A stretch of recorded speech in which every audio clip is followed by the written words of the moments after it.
ख़वातीनो हज़रात, अपनी ज़िंदगी को परेशानी में ना डालो। कुछ लोग अपनी तालीम 22 साल की उम्र में मुकम्मल कर लेते हैं, लेकिन उनको 5-5 साल तक कोई भी अच्छी नौकरी नहीं मिलती है। तो कुछ लोग 25 साल की उम्र में ही किसी बड़ी कंपनी के मैनेजर बन जाते हैं और 50 साल की उम्र में हमें पता चलता है कि उनका इंतकाल हो गया है। जबकि कुछ लोग 50 साल की उम्र में मैनेजर बनते हैं और 90 साल तक हयात रहते हैं। और कुछ लोग बेहतरीन रोजगार होने के बावजूद भी अभी तक गैर शादीशुदा है और कुछ लोग बगैर रोजगार के भी शादी कर चुके हैं और वो रोजगार वालों से ज़्यादा खुश हैं।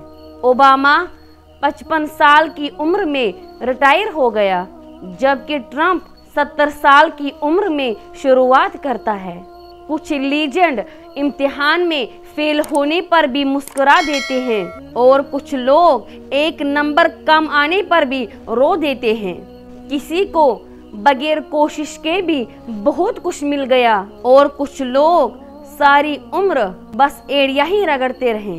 ख़वातीनो हज़रात, ये सब बातें आपके सामने मेरा बयान करने का सिर्फ एक ही मकसद है कि इस दुनिया में हर शख्स अपने टाइम जोन की बुनियाद पर काम कर रहा है।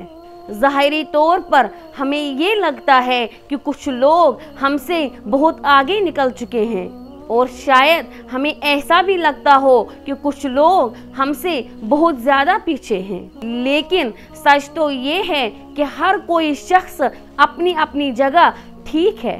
अपने अपने वक्त के मुताबिक हर इंसान अपनी अपनी जगह पर ठीक है। इसीलिए हमें कभी भी किसी के साथ हसद नहीं करना चाहिए। हम सबको बस अपने अपने टाइम जोन में रहना चाहिए। इंतज़ार कीजिए और इत्मीनान रखिए। ना ही आपको देर हुई है और ना ही जल्दी हुई है। बस अपने आप को अपने रब के साथ बांध दीजिए और यकीन रखिए कि अल्लाह की तरफ से हमारे लिए जो भी फैसले हैं वही बेहतर हैं। हर हाल में खुश रहें, सलामत रहें। अल्लाह हाफिज़।